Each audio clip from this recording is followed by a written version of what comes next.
सो कहाँ पे जाना है हमें न्यू प्रोजेक्ट के लिए? फर्स्ट फाइल में न्यू और न्यू में जाके स्प्रिंग स्टार्टअप प्रोजेक्ट। ठीक है, सो यहाँ पे स्टार्टअप प्रोजेक्ट में सिलेक्ट कर लो आपको प्रोजेक्ट नेम वगैरह क्या चाहिए। जैसे यहाँ पे नेम देता हूँ मैं बिन प्रोजेक्ट।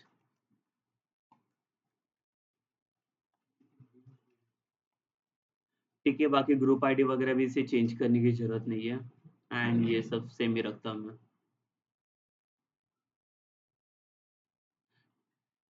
ठीक है, सो लाइक बाय डिफॉल्ट देखो जो प्रोजेक्ट का आपका लोकेशन होता है उसे डिफॉल्ट ही रखो, उसे चेंज करने मत जाओ। तो कैसे होगा, लाइक जो स्प्रिंग टूल सूट्स है ना उसी के अंदर वो सेव हो जाएगा आपका डिफॉल्ट में।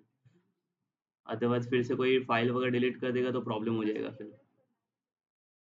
हाँ, स्प्रिंग वेब नेक्स्ट किया यहाँ पे, और यहाँ पे स्प्रिंग वेब सिलेक्ट करो। देखो ऊपर है वहाँ पे जो आपने पहले से सिलेक्ट किया था ये किया। देन यहाँ पे नेक्स्ट कर लो एंड देन फिनिश।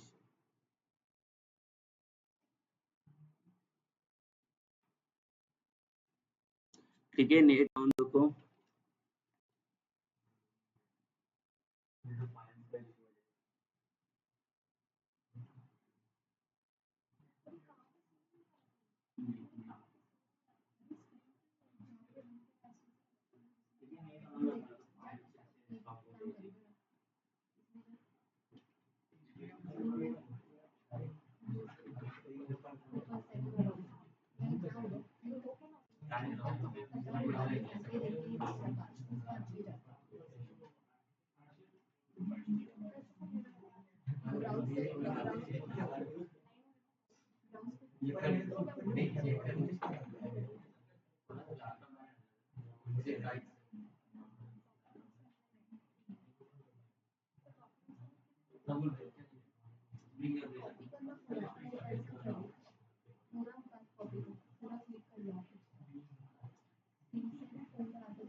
नहीं, मेरा नहीं रहेगा बिजनेस, मेरे ख्याल में स्कूल है पहले से। एक मिनट नाम करेगा।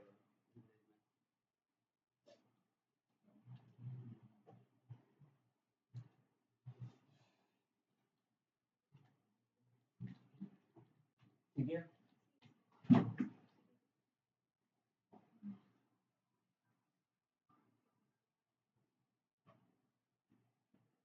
तो नेक्स्ट मंथ में हम लोग क्या करने वाले देखो नेक्स्ट मंथ।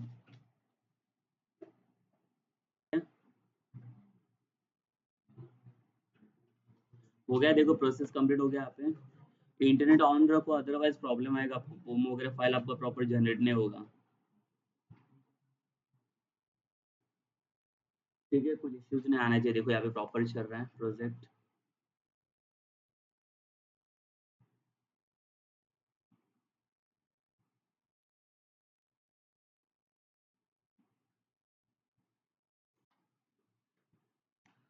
सो हम लोग क्या करेंगे यहाँ पे देखो फर्स्ट। अभी यहाँ पे मैं पहले कंट्रोलर नहीं बना रहा हूँ। हम लोग लाइक कंट्रोलर में काम कर रहे थे कुछ वैल्यूज रिटर्न करने के लिए। अभी कुछ रिटर्न नहीं करना है, पहले तो हम लोग बिन को टेस्ट करके देख लेते हैं। सो ये जो आपको दिख रहा है स्प्रिंग बूट वाला मेन एप्लीकेशन, आपको इसे ओपन कर लो सब लोग।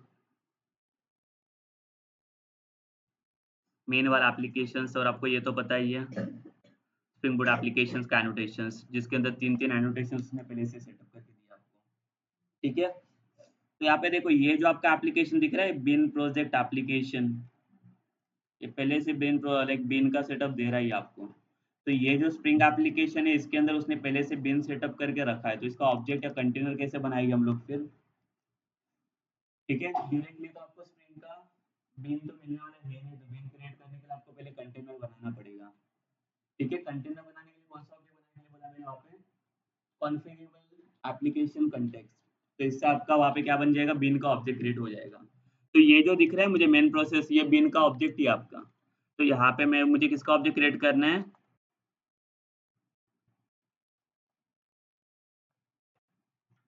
कॉन्फ़िगरेबल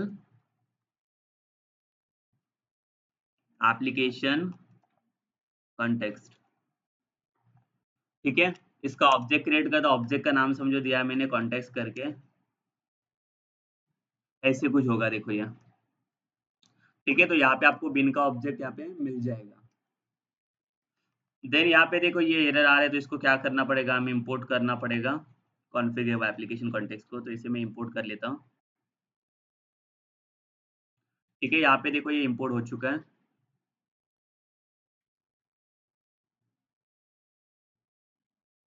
ये आ गया ना, देखो कॉन्फ़िगरेबल एप्लीकेशन कॉन्टेक्स्ट। तो ये देखो कॉन्टेक्स्ट के अंदर बन गया। अभी ये बनने के बाद इसके हेल्प से आप क्या कर सकते हो, बिन इंस्टेंशिएट कर सकते हो कोई भी क्लास के लिए। जैसे अभी फिलहाल के लिए मेरे पास कोई क्लास नहीं है, देखो यहाँ पे।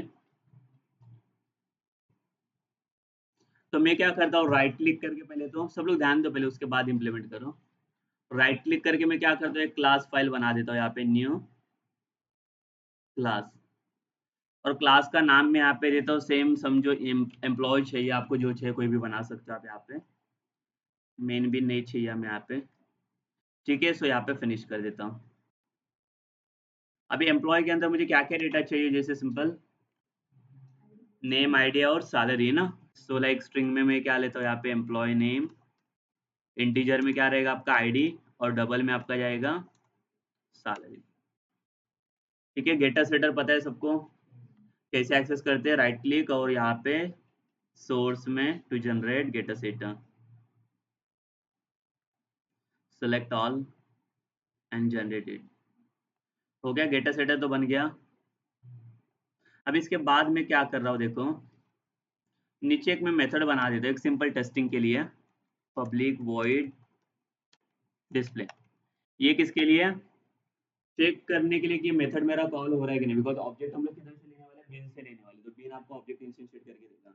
तो मुझे देखना है कि उसे ऑब्जेक्ट में कॉल कर सकता हूँ कि नहीं मेथड को, करेक्ट ना। तो डिस्प्ले के अंदर सिंपल मैं मैसेज रख लेता हूँ यहाँ पे, system dot out dot println, यहाँ पे लिखता हूँ मैं एम्प्लॉय फंक्शन वर्क करके।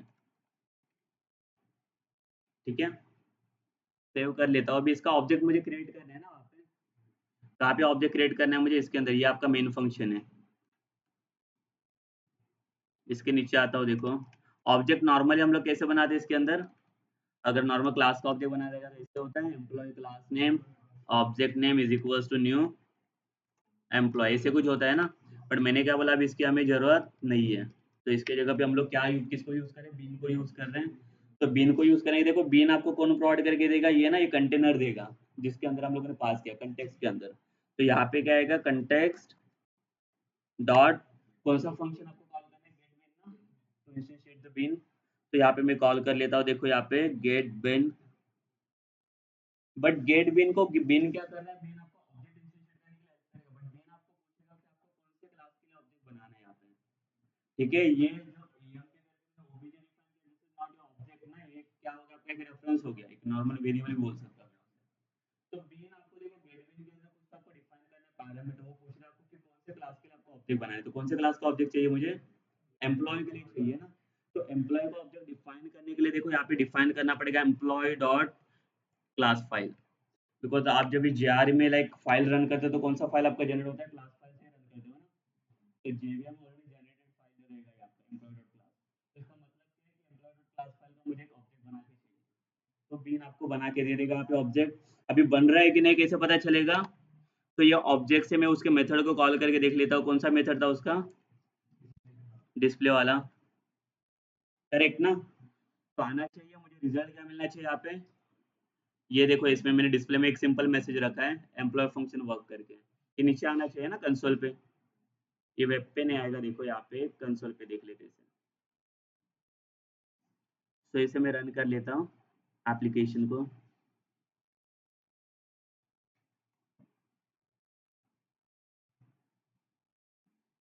Run as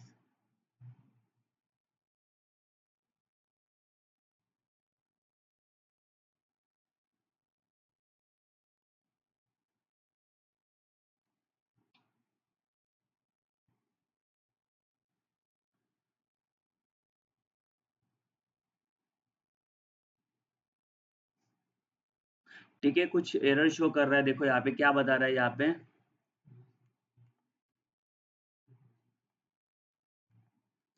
no qualifying bean of type com dot spring boot dot map dot employ available. मतलब ये बता रहा है कि एम्प्लॉय का कोई ऑब्जेक्ट अवेलेबल नहीं है जो आप ऑब्जेक्ट बनाने जा रहे हो। तो बीन क्या हो रहा है, बीन ये आपका ऑब्जेक्ट डिफाइन करने के लिए रेडी है, बट उसका ऑब्जेक्ट उसे मिल नहीं रहा है। तो वो ऑब्जेक्ट क्रिएट करने के लिए पहले तो आपको एम्प्लॉय क्लास को रेडी करना पड़ेगा। जब तक वो क्लास रेडी नहीं होगा, मतलब वो अपना पाथ के लिए सर्चिंग के लिए देना चाहिए ना अपना ऑब्जेक्ट। तो जब तक वो डेटा अपना पास नहीं करेगा ऑब्जेक्ट, तब तक ये मेन उसका ऑब्जेक्ट नहीं क्रिएट कर पाएगा। मतलब ये क्या बोल रहा है कि उसका ऑब्जेक्ट है, उसको नहीं मिल रहा है एम्प्लॉय का, तो मैं कैसे ऑब्जेक्ट बना दूं। तो बीन उसके लिए हेल्प करने के लिए रेडी है। मतलब यहाँ पे आपका ऑब्जेक्ट बन जाएगा, बट कैसे? तो उसके लिए आपको क्या करना पड़ेगा, देखो इसका ऑब्जेक्ट इंस्टेंशिएट करना पड़ेगा। अभी मुझे पता कैसे चलेगा पर्टिकुलर क्लास का ऑब्जेक्ट खुद का बनाना है, मतलब ये क्लास को अभी इसका ऑब्जेक्ट बनाना है ना, मुझे वहाँ पे जरूरत है अभी उसका ऑब्जेक्ट क्रिएट करने के लिए। तो ऑब्जेक्ट अगर कोई भी क्लास का ऑब्जेक्ट अगर इंस्टेंशिएट करना है, जो गेट बिन क्या करेगा, फाइंड आउट करेगा एंड देन उससे के अकॉर्डिंग वो ऑब्जेक्ट उसका क्रिएट करके देगा। बिकॉज emp डॉट क्लास करके मैंने लिखा है गेट बिन में, बट emp डॉट क्लास में ऑब्जेक्ट बना रहा हूँ, बट कहाँ पे बिन तो वहाँ पे रेडी ही नहीं है। एम्प्लॉय क्लास मतलब ऑब्जेक्ट पास ही नहीं कर रहे हैं। तो उसका ऑब्जेक्ट डिफाइन करने के लिए देखो हमें एक एनोटेशन यूज करना पड़ेगा जहाँ पे ऑब्जेक्ट को आप इंस्टेंशिएट कर सकते हो। तो कौन सा आपको एनोटेशन यूज करना है, कंपोनेंट। ठीक है, लिखना है आपको ये एनोटेशन का काम है कंपोनेंट का, टू इंस्टेंशिएट द ऑब्जेक्ट। तो जो क्लास के ऊपर आप बनाओगे वही क्लास का ऑब्जेक्ट इंस्टेंशिएट हो जाता है, मतलब रेडी हो जाता है ऑब्जेक्ट, तभी जाकर इनको मिल सकते हो उसका ऑब्जेक्ट, अदरवाइज उसका ऑब्जेक्ट पास नहीं होगा।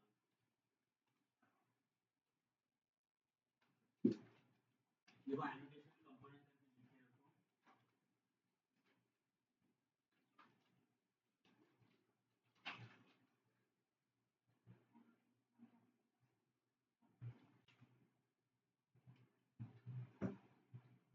ठीक है, इसमें डिस्क्राइब करके रखो to instantiate the object. Object instantiate करने के लिए आपको हेल्प करेगा ये।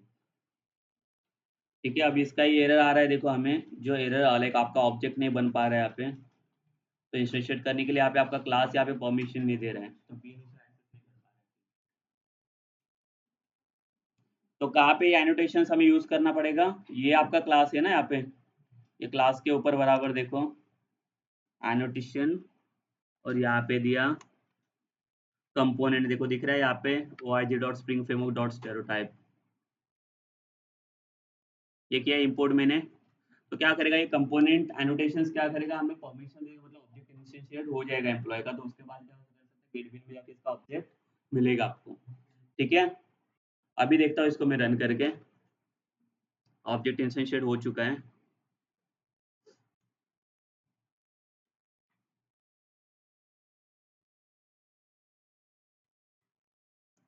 आ रहा है देखो यहाँ पे एम्प्लॉय फंक्शन वर्क, अभी काम कर रहा है इसका ऑब्जेक्ट।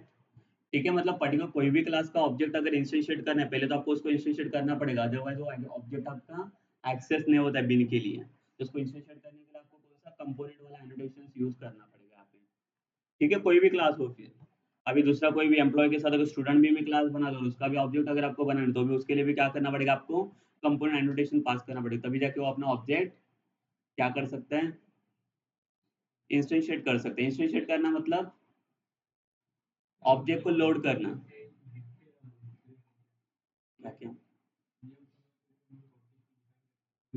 वही, हाँ, जो ऑब्जेक्ट लोड होता है आपका न्यू कीवर्ड से डिफाइन होता है ना, ऑब्जेक्ट क्रिएट होता है, वही होता है जो इंस्टेंशिएट करके देता है। हाँ, तो जब तक ऑब्जेक्ट जनरेट होगा नहीं तब तक गेट बिन में वो एक्सेस होगा नहीं।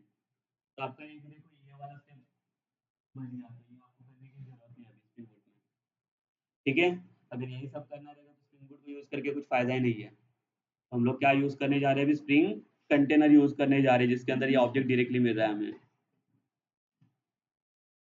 ठीक है, बट अभी ऑब्जेक्ट को फाइंड आउट करने, देखो कितने ऑब्जेक्ट बन रहे हैं, ये कैसे फाइंड आउट करेंगे हम लोग। ये तो बन गया, देखो ये फंक्शन मेरा काम कर रहा है, बट जैसे मैंने बोला कि जैसे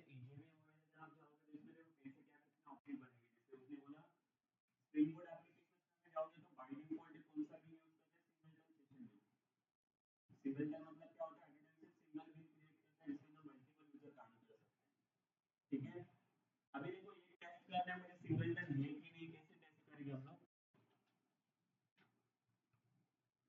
कैसे टेस्ट करना पड़ेगा इसे, तो मुझे कंस्ट्रक्टर बनाना पड़ेगा, बिकॉज विदाउट कंस्ट्रक्टर तो ऑब्जेक्ट डिफाइन होगा नहीं ना। ठीक है, तो मैं क्या करता हूँ, देखो यहाँ पे कंस्ट्रक्टर कहाँ पे इनिशिएट करेंगे, इसके नीचे बना देता हूँ मैं। उसके लिए क्या आएगा, सेम राइट क्लिक कर लो सोर्स में और जनरेट कंस्ट्रक्टर वाला। ठीक है, तो फील्ड निकाल देगी, फील्ड मुझे नहीं चाहिए तो डीसेलेक्ट कर लो ऐसे फील्ड्स को और डिफॉल्ट कंस्ट्रक्टर बना देता हूँ। बन गया, देखो ऐसे ही बनेगा ना कंस्ट्रक्टर आपका। और इसके नीचे में क्या करता हूँ, एक मैसेज देता हूँ, system dot out dot println object has been created. तो पता चलेगा देखो आपका ऑब्जेक्ट बन रहा है कि नहीं यहाँ पे।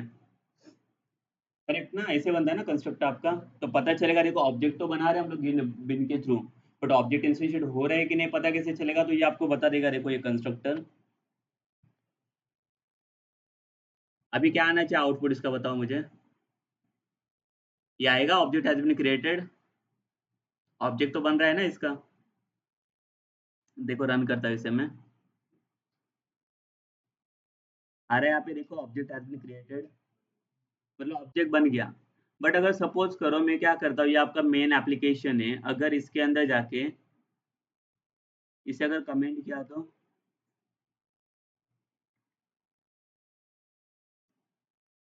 अभी क्या होगा, ऑब्जेक्ट क्रिएट होगा कि नहीं होगा।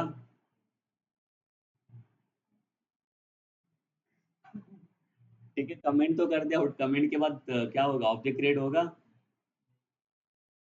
होगा। ठीक है, उसने ऑब्जेक्ट ऑलरेडी इंस्टेंशिएट करके रखा है ना वहाँ पे कंपोनेंट एनोटेशन से, तो ऑब्जेक्ट उसका बाय डिफॉल्ट बन जाएगा और उसका वो ऑब्जेक्ट तो देखो इसको अगर मैं कमेंट भी करता हूँ तो नो इशू, तो भी ये वर्क करना चाहिए, इसमें कोई भी प्रॉब्लम नहीं आएगा आपको। देखो फिर से रन कर लेता हूँ मैं इसे,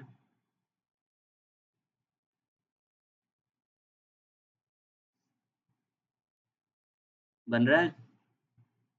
ठीक है, तो अभी मुझे चेक करने कि कितने ऑब्जेक्ट बना पा रहे हैं। अभी जैसे मैंने बोला कि मल्टीपल यूजर यहाँ पे काम कर सकते हैं ना एक सिंगल बिन के ऊपर, तो इसको अनकमेंट कर लेता हूँ मैं। ठीक है, वैसे बाय डिफॉल्ट इंस्टेंशिएट हो चुका है, इसके लिए ऑब्जेक्ट बन रहा है वो। तो मैं क्या करता हूँ देखो, और एक इसका ऑब्जेक्ट क्रिएट कर लेता हूँ। ठीक है, इसका नाम क्या दिया मैंने, obj2, तो obj2 से इसको कॉल किया। अभी क्या होगा बताओ, दो ऑब्जेक्ट बना दिया मैंने, तो दो बार ऑब्जेक्ट क्रिएट होना चाहिए, आपका कंस्ट्रक्टर दो बार लोड होना चाहिए ना, बराबर। कंस्ट्रक्टर का रोल क्या है, जितना भी ऑब्जेक्ट क्रिएट करेगा, ऑब्जेक्ट क्रिएट होने के बाद ही कंस्ट्रक्टर आपका कॉल होता है ना। तो यहाँ पे क्या होना चाहिए, कितने बार ऑब्जेक्ट क्रिएट होगा आपका, दो बार क्रिएट होगा कि एक बार क्रिएट होगा, क्यों।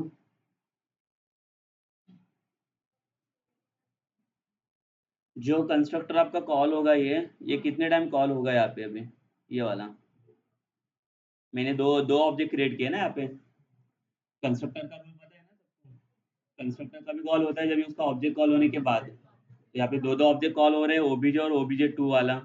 डिस्प्ले फंक्शन तो होगा ही, बट यहाँ पे ऑब्जेक्ट कॉल होने के बाद ऑब्जेक्ट बनना चाहिए ना।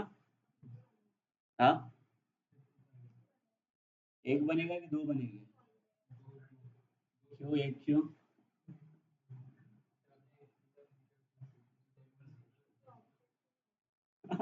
हाँ, टू टाइम लिखा तो क्या हुआ।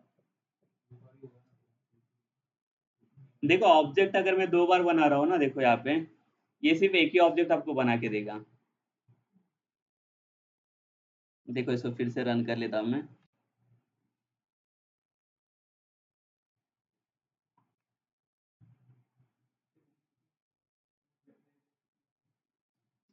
क्या हुआ, कितने बार बना, देखो ये फंक्शन सिर्फ दो बार कॉल हुआ है, ऑब्जेक्ट सिंगल टाइम बन गया है ना, बिकॉज इसका रीजन क्या है,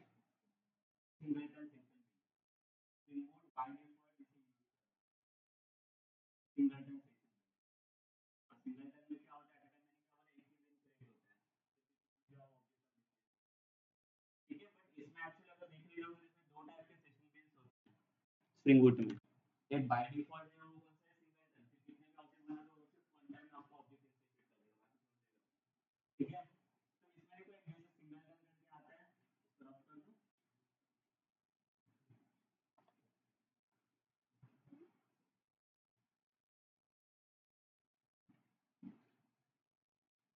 ठीक है।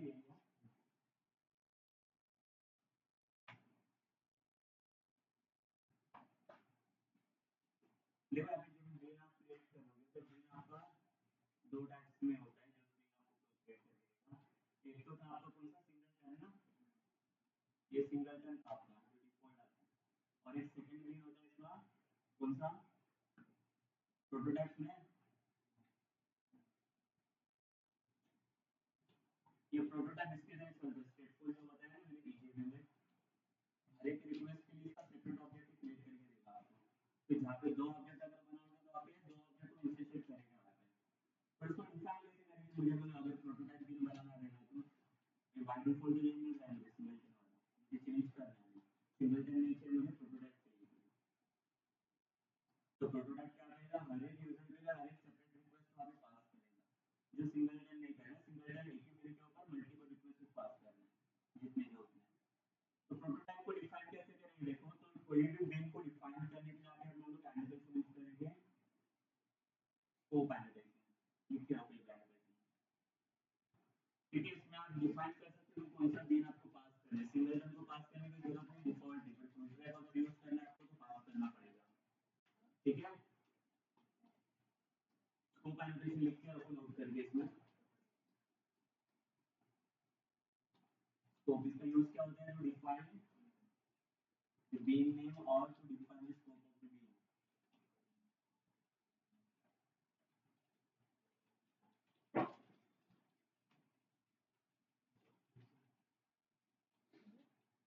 To define the bean name or to define scope of the bean.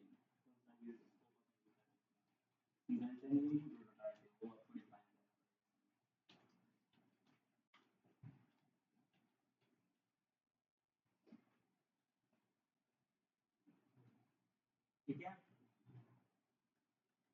इसके अंदर आपको एक पैरामीटर पास करना पड़ेगा जिसमें आपको नाम डिफाइन करना है, इसका पैरामीटर है, इसका वैल्यू, और वैल्यू में आप डिफाइन करेंगे कौन सा बीन आपको चाहिए, ठीक है। तो सिंगल टर्न को तो मैं डिफाइन नहीं कर रहा हूँ, बट प्रोटोटाइप पास करने को मुझे यहाँ पे डिफाइन करना पड़ेगा। उसको भी टेस्ट करके देख लेते हैं प्रोटोटाइप को क्या करना पड़ेगा यहाँ पे मुझे, ये क्या करना पड़ेगा मुझे यहाँ पे, कौन से ये क्लास में ना एम्प्लॉय में, यहाँ पे आता हूँ इसके नीचे कौन सा चाहिए एनोटेशन मुझे,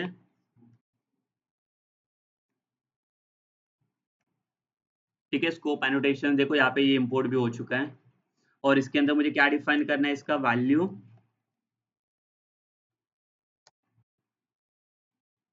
क्या चाहिए, वैल्यू मुझे प्रोटोटाइप ना, तो इसमें लिखता हूँ मैं प्रोटोटाइप। तो देखो अभी इससे क्या फर्क पड़ता है प्रोटोटाइप से, मैंने बिन चेंज कर दिया ना, मुझे सिंगलटन नहीं चाहिए, मुझे प्रोटोटाइप बिन चाहिए इसमें। तो देखो इसमें क्या होता है, यहाँ पे भी मैंने कितने टू टाइम कॉल करके रखा है ना इसमें ऑब्जेक्ट को, object one and object to,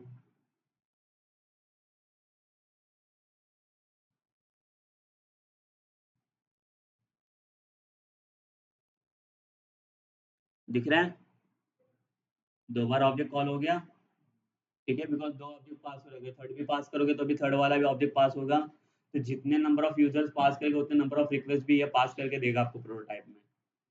क्या बेटर है, सिंगलटन बेटर है कि प्रोटोटाइप बेटर है, हाँ।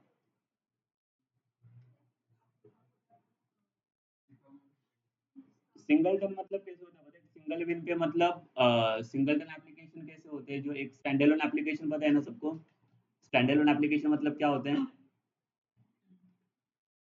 सिंगल प्लेटफॉर्म पे आप डिफरेंट डिफरेंट एप्लीकेशंस को रन कर सकते हो, जो आपको सिंगलटन दे रहे हैं। और इसके लिए कैसे ये प्रोटोटाइप कैसे हो, कैसे टाइप का हो गया, इसके लिए डिफरेंट डिफरेंट प्लेटफॉर्म्स आपको यूज करने पड़ेगा हर एक के लिए। तो इसमें बेटर क्या रहेगा, आपका सिंगलटन बेटर रहता है, जो स्प्रिंग बूट ने आपको बाय डिफॉल्ट दिया है प्रोवाइड करके,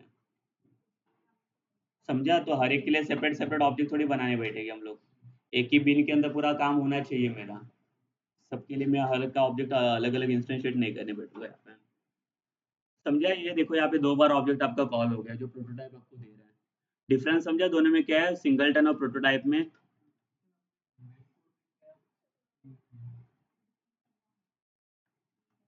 एक मिनट ओमकार क्या हुआ ओमकार?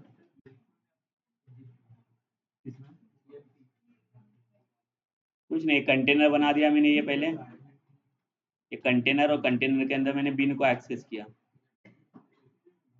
हाँ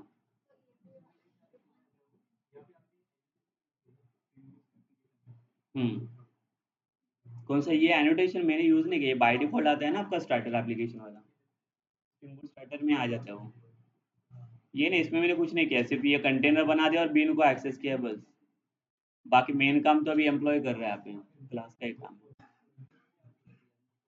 यहाँ पे देखो एक तो कंपोनेंट मैंने यूज किया, ये किसके लिए यूज किया तो इंस्टेंशिएट ऑब्जेक्ट ना, अगर इसको निकाल दोगे तो ऑब्जेक्ट इंस्टेंशिएट होगा नहीं आपका, लोड ही नहीं होगा ऑब्जेक्ट आपका। और स्कोप किसके लिए तो डिफाइन करने के लिए बीन को, अगर नहीं डालोगे तो बाय डिफॉल्ट सिंगलटन ले लेगा वो।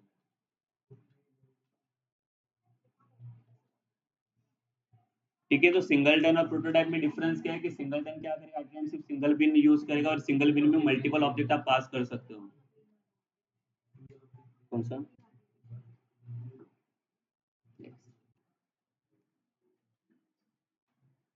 यहाँ पे देखो, तो फर्स्ट अपन यहाँ पे आता है, फिर से मैं क्या करता हूँ और एक क्लास बनाने जा रहा हूँ इसमें। ठीक है यहाँ पे एक न्यू क्लास,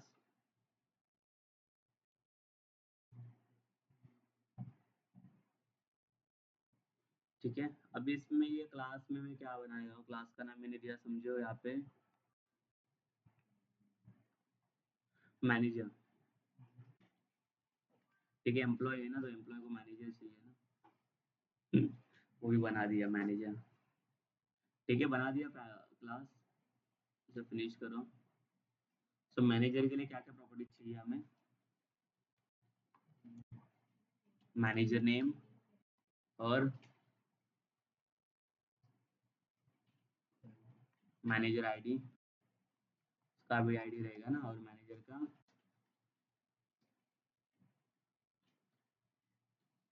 मैनेजर का और क्या चाहिए, सैलरी भी चाहिए।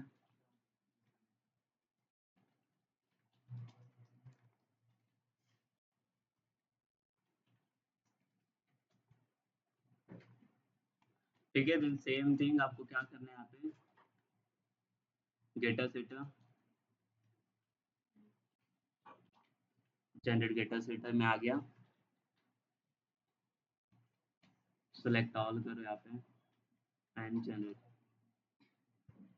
हो गया। गेटर सेटर जनरेट करने के बाद क्या करना है यहाँ पे, इसको भी एक न्यू मेथड में बना देता हूँ, पब्लिक वॉइड शो, और यहाँ पे मैसेज दे देंगे हम लोग system dot out dot println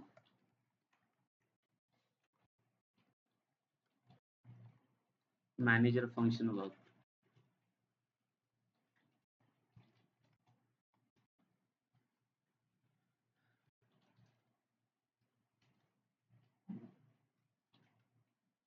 समझा ये, पहले देखो क्या क्या करना है, ये बना दिया ऑब्जेक्ट मैंने, मैनेजर का क्लास बना दिया। इसके बाद क्या कर रहा हूँ मैं, जो एम्प्लॉय वाला क्लास है आपका, एम्प्लॉय को मैंने पहले से कहाँ पे इंस्टेंशिएट करके रखा है बिन में ना, मेन मेन मेन क्लास के अंदर, वहाँ पे जहाँ पे मेन एप्लीकेशन है आपका।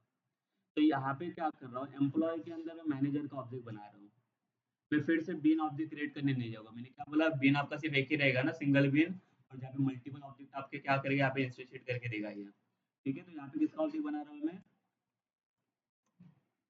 मैनेजर का। वो मैनेजर क्लास इसलिए यहाँ पे है ना, और यहाँ पे मैनेजर का ऑब्जेक्ट बना दिया ना, ये कोई ऑब्जेक्ट बन गया समझो। ठीक है इसके बाद क्या करना है आपको, इसके लिए भी चाहिए तो मैं गेटर सेटर बना देता हूँ मैनेजर के लिए। तो मैनेजर का प्रॉपर्टीज यहाँ पे आ जाएगा ना, जो भी प्रॉपर्टीज लिया नेम आईडी सैलरी वगैरह जो कुछ भी रहेगा वो। तो यहाँ पे क्या करेंगे सेम, राइट क्लिक करके जनरेट, सोर्स में जाके जनरेट गेटर एंड सेटर, किसके लिए, फॉर द मैनेजर ना, और इसका भी मैनेजर को मैंने क्या किया यहाँ पे जनरेट किया हुआ। यहाँ पे देखो गेट मैनेजर और एक सेट मैनेजर करके आ गया, गेटर एंड सेटर, करेक्ट ना। इसके बाद क्या कर रहा हूँ देखो, मैनेजर का जो ऑब्जेक्ट है mng करके ये वाला, ठीक है, ऑब्जेक्ट में डिफाइन नहीं कर रहा हूँ बिकॉज आपका ऑब्जेक्ट कैसे क्रिएट होता है यूजिंग न्यू कीवर्ड ना, मुझे न्यू कीवर्ड यूज नहीं करना है।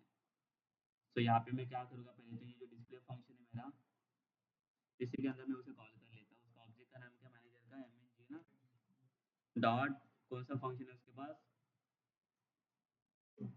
शो ना मैनेजर का। तो क्या होगा इसमें, ये बनेगा ऑब्जेक्ट। पहले तो क्या करना पड़ेगा, मैनेजर क्लास को मुझे कौन सा एनोटेशन देना पड़ेगा, कंपोनेंट वाला, तब तक ऑब्जेक्ट बनेगा नहीं। ठीक है, तो ऑब्जेक्ट देना इंस्टीट्यूट करने के लिए पहले तो इसको क्या करता हूँ मैं, ठीक है। सो ये ऑब्जेक्ट इसका पास हो जाएगा फिर यहाँ पे, बट इसके बाद देखो मैं इसको अभी रन करने के लिए ट्राई करता हूँ। ऑब्जेक्ट तो बन गया यहाँ पे, अभी मेरा ऑब्जेक्ट पास हो रहा है कि नहीं वो मुझे चेक करना है। तो मेन एप्लीकेशन में आता हूँ स्प्रिंग बूट में, और यहाँ पे एक ही ऑब्जेक्ट पास कर दी, इसकी जरूरत नहीं, अभी ये सिर्फ टेस्ट कर रहे थे हम लोग, ठीक है। सेम थिंग एम्प्लॉय क्लास के अंदर, इसकी भी जरूरत नहीं मुझे, अभी निकाल देता हूँ, उसको कमेंट कर लेता हूँ मैं, ठीक है। बिकॉज मुझे कौन सा सिंगल टन यूज करना है, सिंगल विन के ऊपर ही हम लोग काम कर रहे हैं। तो देन इसके बाद क्या होगा, अभी यहाँ पे देखो रन कर लेता हूँ एप्लीकेशन को।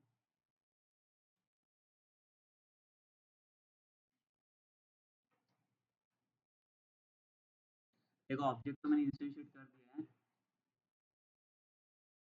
क्या आ रहा है देखो प्रॉब्लम, एम्प्लॉय का कोई इश्यूज नहीं है, उसका ऑब्जेक्ट पहले से इंस्टीट्यूट हो चुका था। बट प्रॉब्लम कहाँ पे आ रहा है आपको, देखो यहाँ पे ये वाला मैनेजर ना, ये क्या बोल रहा है, दिस डॉट नल, मतलब यहाँ पे नल पॉइंटर एक्सेप्शन पास हो रहा है, आपका वैल्यू कुछ पास ही नहीं हो रही है ना।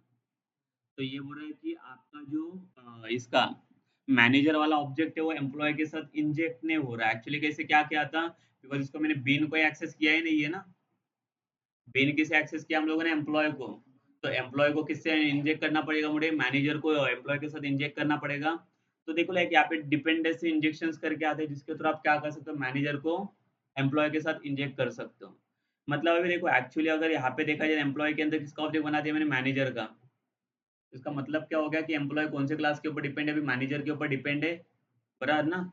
इसका ऑब्जेक्ट अगर यहाँ पे आ रहे हैं, तो यहाँ पे आपको देखो एक चीज करनी है अभी, प्रॉब्लम यहाँ पे आ रहा है, ऑब्जेक्ट पास करने के बाद ऑब्जेक्ट उसका इंस्टीट्यूट होने रहे, मतलब वैल्यू नहीं पास हो रही, कलर पॉइंटर इंक्रीज होने की वजह से आ रहा है। तो इसके लिए करना क्या पड़ेगा आपको, इसके यूज करना है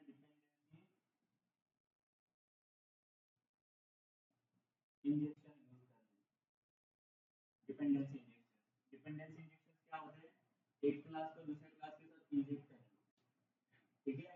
मैंने ऑलरेडी एक क्लास इंस्टीट्यूट करके रखा है, कौन सा एम्प्लॉय वाला जो बीन के अंदर जा रहा है, तो एम्प्लॉय के साथ किसको मुझे इंजेक्ट करना पड़ेगा, मैनेजर को ना। जो मैनेजर का मैंने बीन बनाया नहीं है, मुझे एक तो सिंगल बीन में काम करना है, एक सिंगल बीन के अंदर में काम कर रहा हूँ। तो मैनेजर को इंजेक्ट कैसे करेगा एम्प्लॉय के अंदर, तो उसको इंजेक्ट करने के लिए हमें एनोटेशन यूज करना पड़ेगा, जैसे डिपेंडेंसी इंजेक्शन के अप्लाई होते हैं। तो उसके लिए आपको एनोटेशन यूज करना पड़ेगा, ऑटो वायर्ड, लिख के रखो इसका annotation,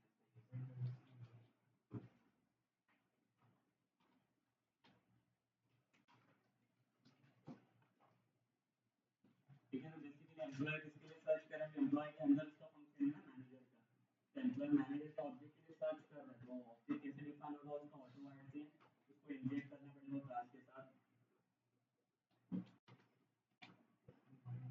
auto wired annotation.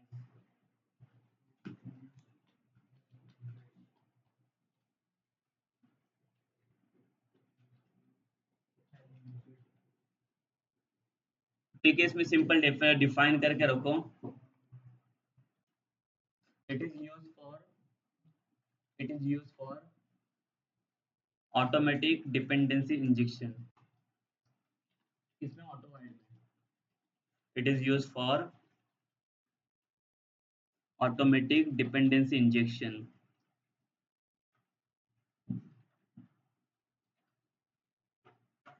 So basically it inject the class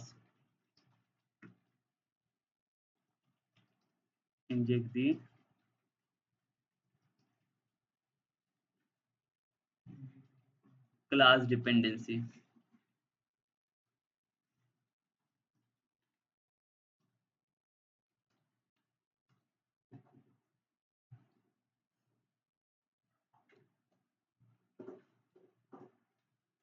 ठीक है, to inject the class dependency through the Spring Boot configuration, through the Spring Boot configuration।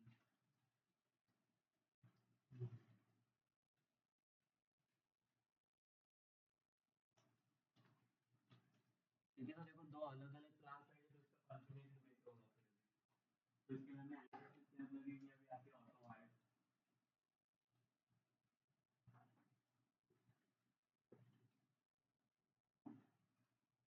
ठीक है, कहाँ पे यूज करेंगे ऑटो वाइड?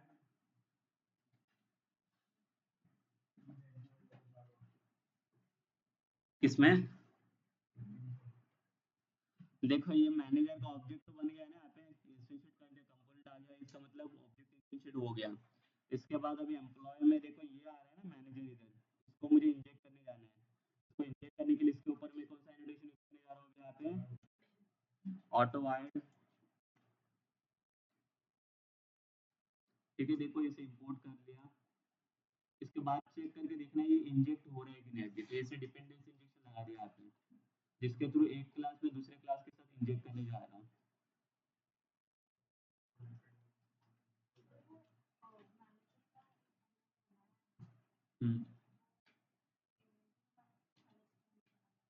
मैनेजर अलग क्लास है ना, और मैनेजर का ऑब्जेक्ट इंस्टीट्यूशन कहाँ पे करने के लिए जा रहा है? एम्प्लॉय में। तो इसके लिए एम्प्लॉय भी किसके ऊपर डिपेंड है? मैनेजर के ऊपर। तो मैनेजर अपना ऑब्जेक्ट यहाँ पे इंस्टीट्यूट करने के लिए रेडी नहीं है, तो उसके लिए क्या करना पड़ेगा? उसको एम्प्लॉय के साथ इंजेक्ट करना पड़ेगा। उसको इंजेक्ट करने के लिए हम लोग ऑटो वाइड एनोटेशन यूज करते हैं। ठीक है, ये एनोटेशन सबको सबसे ज्यादा काम आने वाले इसमें, ऑटो वाइड वाला। बहुत सारी क्लास बनेगी इसमें। अभी देखते हैं इसको रन करके काम क्या काम कर रहा है, अभी दे रहा है कि नहीं। अभी कुछ प्रॉब्लम आ रहा है यहाँ पे।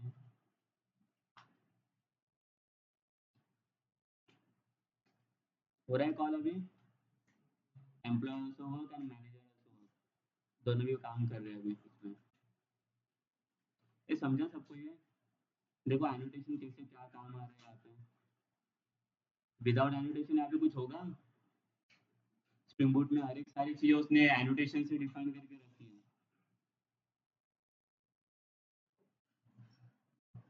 यहाँ पे ना, जहाँ पे मैं मैनेजर में नहीं, एम्प्लॉय में जहाँ पे ऑटो वाइड मैंने पास किया है ये वाला, तो मुझे पता है मैनेजर का कौन सा ऑब्जेक्ट मैंने यहाँ पे पास किया है, एमएनजी है ना।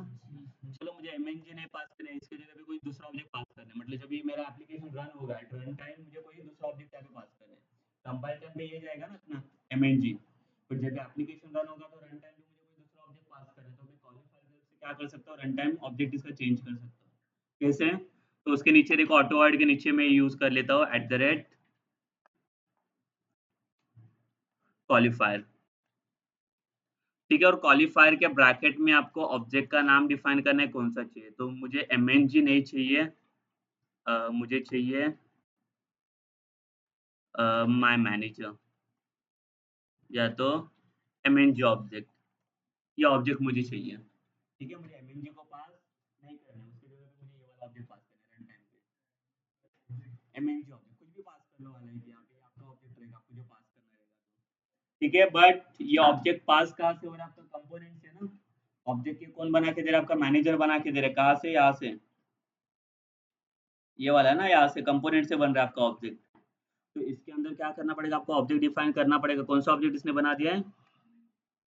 एमएनजी ऑब्जेक्ट। क्लियर ना? तो यही सेम ऑब्जेक्ट क्या करेगा? क्वालिफायर के थ्रू हम लोग एक्सेस कर लेंगे उसमें।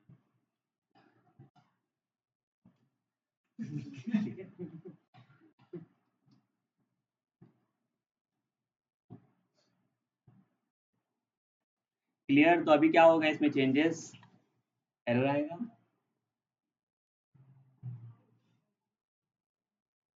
ठीक है, मैं कौन सा ऑब्जेक्ट पास करने जा रहा हूँ अभी? एमएनजी की जगह पे एमएनजी और ओबीजे पास करना है मुझे। तो देखो इसको रन कर लेता हूँ मैं एप्लीकेशन को, कुछ प्रॉब्लम आ रहा है देखते हैं।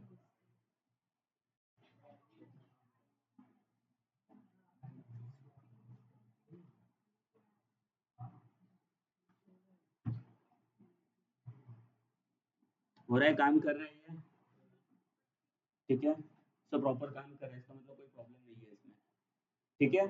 तो क्वालिफायर तब आपको काम आएगा जब आप मल्टीपल क्लास के साथ काम करोगे, तभी आपको इसकी ज़्यादा जरूरत पड़ेगी। तो ये ऑब्जेक्ट को आपको चेक करते बैठना नहीं, यहाँ पे जैसे हम लोगों ने एम्प्लॉय में डिफाइन किया ना ये वाला OMNG वगैरह, इसके जगह पे अभी डायरेक्टली ये वाला ऑब्जेक्ट आपका एक्सेस होगा यहाँ पे एप्लीकेशन में, MNG ओपन जो किसने दिया, उसने दिया है ना, मैनेजर ने, यहाँ पे कंपोनेंट के अंदर। तो पहले तो कंपोनेंट में आपको डिफाइन करना पड़ेगा ऑब्जेक्ट, और वो सेम ऑब्जेक्ट आपको क्वालिफायर के थ्रू एक्सेस करना पड़ेगा। देखो कर रहे हैं इसे भी,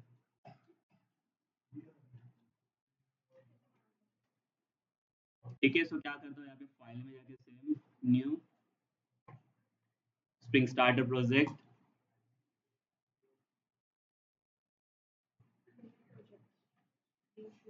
और इसमें हम लोग लिख लेते हैं डेव टूल्स प्रोजेक्ट, ठीक है। कोई भी नाम दे, इसमें कुछ चेंजेस करने की जरूरत नहीं, मेवन वगैरह ये सब करेक्ट है।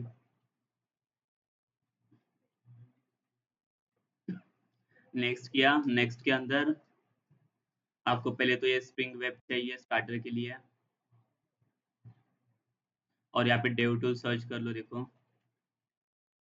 ये देखो फर्स्ट में आ जाएगा स्प्रिंग बूट डेव टूल, दिखा ये। अभी आपको और एक डिपेंडेंसी ऐड करना है इसके अंदर, डेवलपर टूल्स वाला स्प्रिंग बूट डेव टूल्स, इसे सिलेक्ट किया स्प्रिंग बूट डेव टूल्स को, तो भी दो आ गए ना आपके पास, एक स्प्रिंग वेब वाला आ गया और एक डेव टूल्स वाला आ गया। हाँ,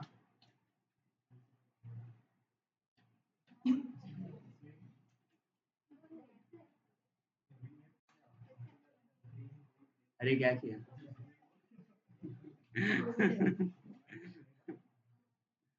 ठीक है, हुआ। नेक्स्ट कर लो, इसके बाद दो ही डिपेंडेंसी ऐड करनी है, और देन फिनिश कर लो।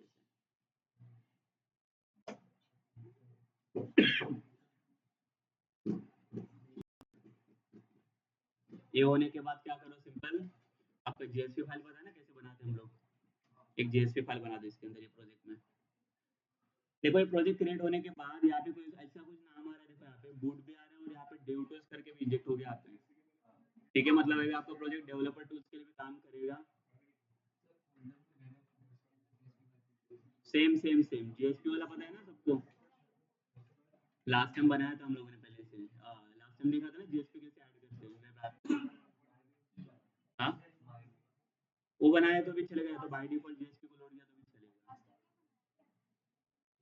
लास्ट टाइम जेएसपी बनाया था ना हम लोगों ने। हाँ, हम्म,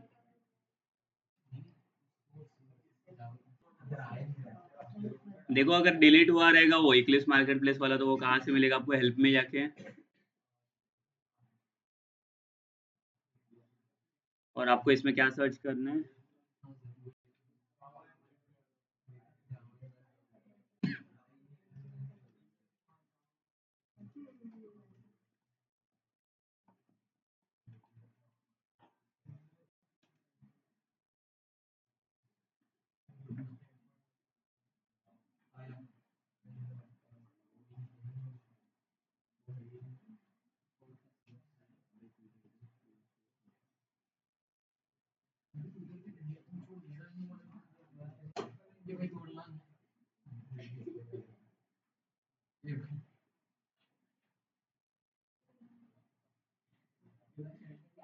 देखो क्या सर्च करोगे यहाँ पे, जावा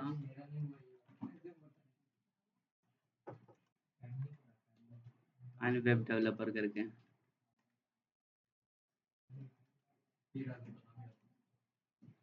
देखो स्टार्टिंग में मिलेगा, जावा एंड वेब डाला तो भी मिल जाएगा ये।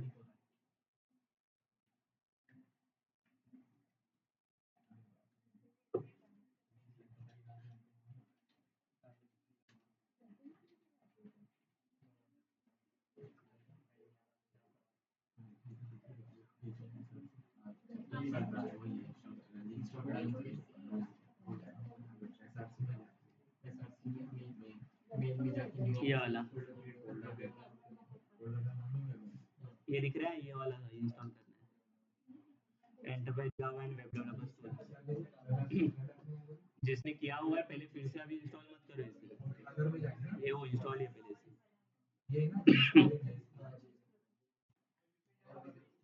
हाँ,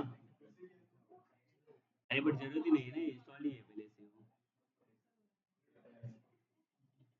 ठीक है, तो जेएसपी से अच्छा मैं अभी जेएसपी वेएसपी यूज नहीं कर रहा। हाँ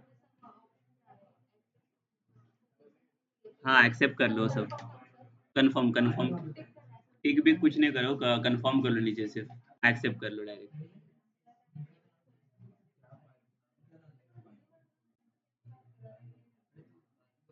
ठीक है, देखो यहाँ पे,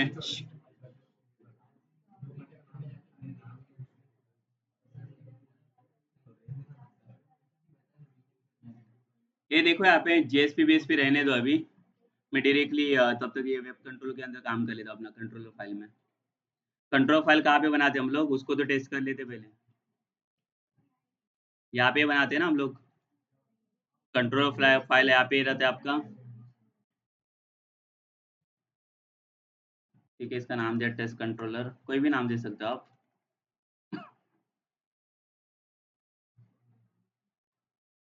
बन गया कंट्रोल फाइल, इसको कंट्रोल एक्सेस देने के लिए क्या चाहिए, कौन सा एनोटेशन चाहिए।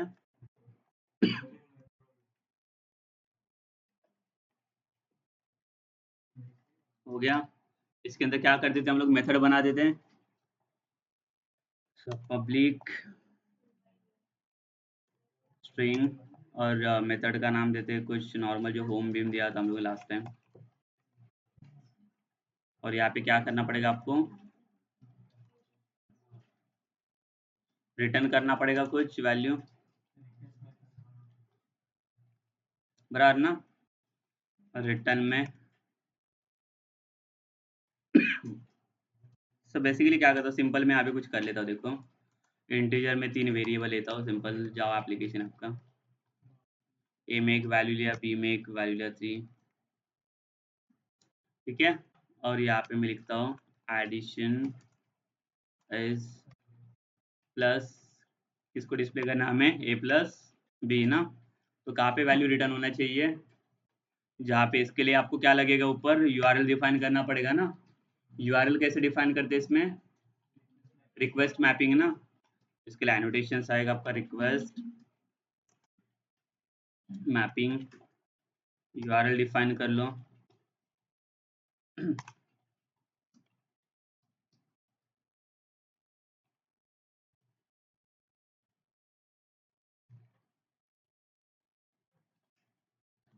ठीक है, सिर्फ होम करके दे दिया मैंने यूआरएल, बट एक्चुअली देखो अभी मेरे पास जेएसपी वगैरह कोई पेज नहीं है, तो इसके लिए मैंने क्या बोला था, ये अगर बॉडी रिटर्न करना है तो रिस्पॉन्स बॉडी करके एक एनोटेशन ऐड किया था हम लोगों ने, याद है ना। बिकॉज जेएसपी पेज नहीं है मेरे पास, तो यहाँ पे मैं क्या करता हूँ, इसे भी डिफाइन करके रखता हूँ, रिस्पॉन्स बॉडी, इसके नीचे चलेगा ना, मुझे अभी इसके लिए यूज करना है सिर्फ, बाकी दूसरे कोई फंक्शन के लिए नहीं चाहिए। इधर कर लो, इधर कर लो, तो ये सारे फंक्शन के लिए हो जाएगा।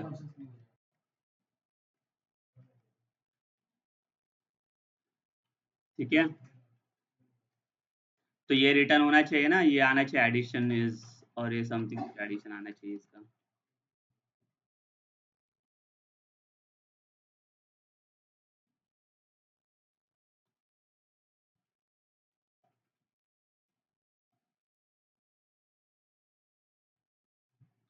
ठीक है, एक चीज यहाँ पे देखोगे, अगर पॉम फाइल ओपन करोगे इसका, देखो इसका डिपेंडेंसी ऐड हुआ है कि नहीं, डेवलपर टूल्स वाला नीचे,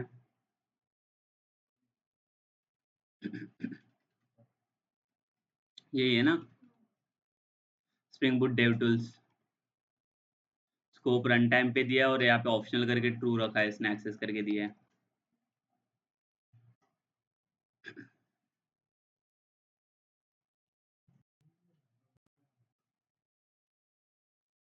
ठीक है, रन कर लेते हैं एप्लीकेशन को।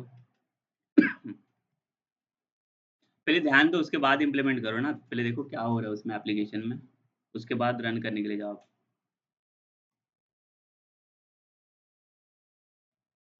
ये कौन सा फाइल रन हो गया मेरा, ठीक है, ये रन करना है मुझे।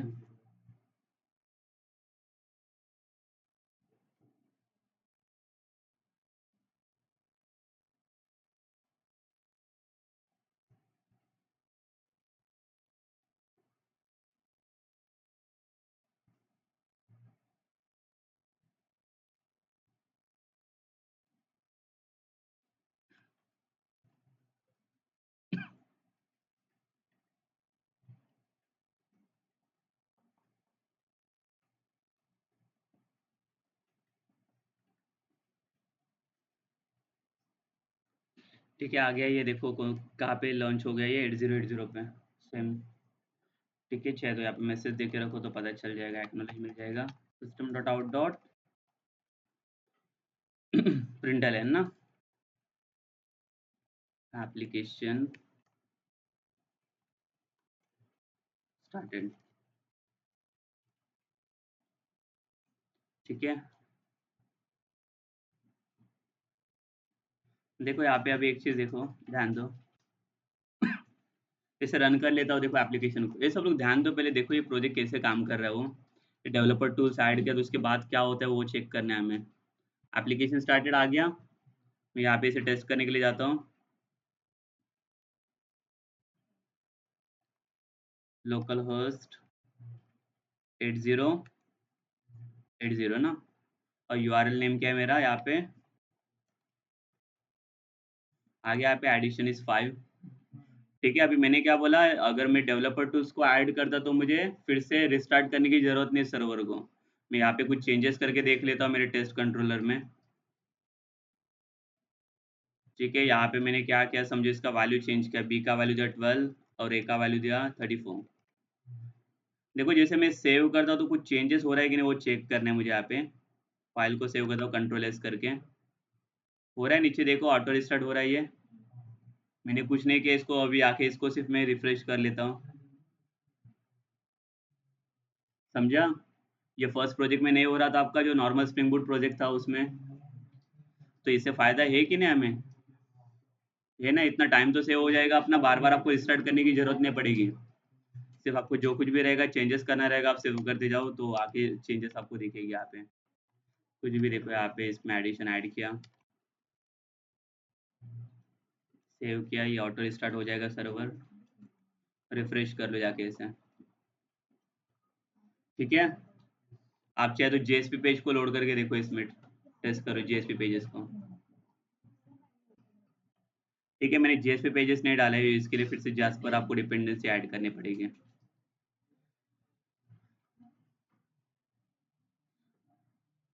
अभी प्रोजेक्ट में कुछ बनाया नहीं है ना अपने ही इसमें, तो उसको डिलीट कर लो, फिर से न्यू प्रोजेक्ट बना दो, और प्रोजेक्ट बनाओगे तभी जास्पर को भी ऐड कर लो, तो फिर से आपको ऐड करने की जरूरत नहीं पड़ेगी फिर। या तो गूगल से ऐड कर लो, फिर वो भी चलेगा। मतलब समझा है ना, जो न्यू प्रोजेक्ट बना रहे तो वहाँ पे डिपेंडेंसी का टूल्स आता है, उधर ही ऐड कर लो ना। तभी कुछ है नहीं ना, या तो इधर से आपको लोड करना पड़ेगा। फिर क्या सर्च करना पड़ेगा, एम्बेडेड जास्पर देखो यहाँ पे।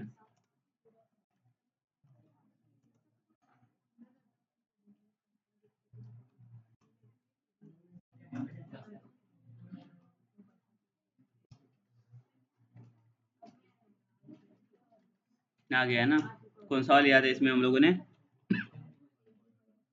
10.1.1 ना, ये वाला, ये यूज कर लो।